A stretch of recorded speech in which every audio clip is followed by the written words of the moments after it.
ఓషో కొన్ని డిస్కషన్స్లో చెప్తా ఉంటారు, ఈ ప్రపంచం తూర్పు పడమరగా విభజించబడితే తూర్పున ఉన్న వాళ్ళంతా ఆత్మజ్ఞానం మీద బాగా ఏకాగ్రత వహించి శరీరాన్ని లేకపోతే బౌద్ధికమైన ఆనందాలని, సంపదని, వాటిని పెద్దగా లెక్క చేయలేదు.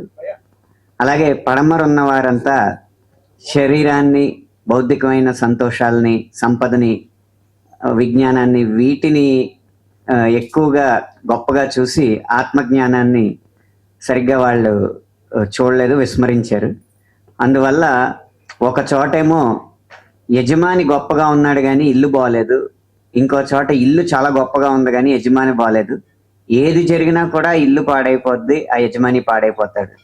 ఈ రెండిటిని కలగలిపిన ఒక మనిషి, ఒక విశ్వమానవుడు, బుద్ధ ద జోర్బన్, అలాంటి వాడిని క్రియేట్ చేస్తేనే ఈ ప్రపంచం శాంతితో, సుఖ సంతోషాలతో వర్ధిల్లుతుంది అని ఆయన చెప్పడం జరిగింది. అలా జరగాలంటే శరీరాన్ని, ఆత్మని కూడా కలపగలగాలి. ఆ శరీరం, ఆత్మ యొక్క కలయికనే మన పూర్వీకులు యోగా అని చెప్పి దానికి ఒక శాస్త్రాన్ని, కొన్ని సూత్రాల్ని పెట్టి ప్రపంచానికి లోక కళ్యాణం కోసం అందించారు.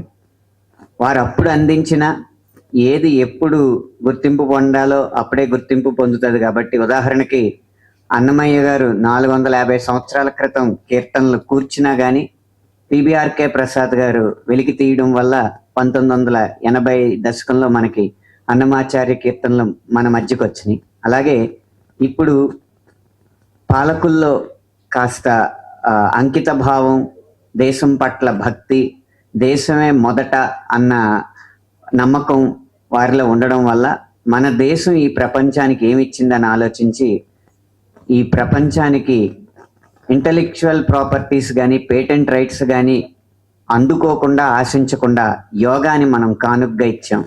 ఆ యోగాకి ఒక ప్రపంచం వ్యాప్తంగా ఒక దినోత్సవం ఉంటే భవిష్యత్తుకి, లోక కళ్యాణానికి ఉపయోగపడుతుందన్న ఉద్దేశంతో మన పాలకులు రేపు 21వ తారీఖున యోగా దినోత్సవంగా నిర్వహిస్తూ ఉండడం జరిగింది.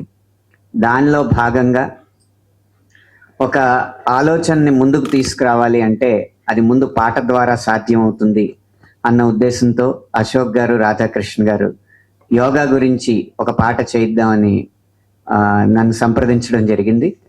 అయితే ప్రతి రాష్ట్రం, ప్రతి దేశం పాడుకునేలా ఉండాలంటే దీనిలో అన్ని సంస్కృత పదాలు ఉంటే అది సబబుగా ఉంటుంది అనిపించి ఈ పాటని పూర్తిగా సంస్కృత పదాలతో రాయడం జరిగింది.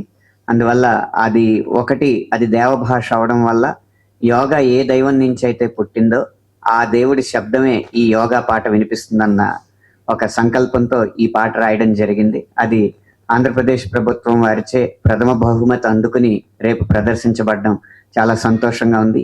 ఈ పాట స్ఫూర్తిగా యోగా మరింత విశ్వవ్యాప్తం కావాలని, ప్రపంచంలో ప్రతి ఒక్కరూ కూడా ఆరోగ్య భాగ్యాలతో వర్ధిల్లాలని మనస్ఫూర్తిగా కోరుకుంటున్నాను.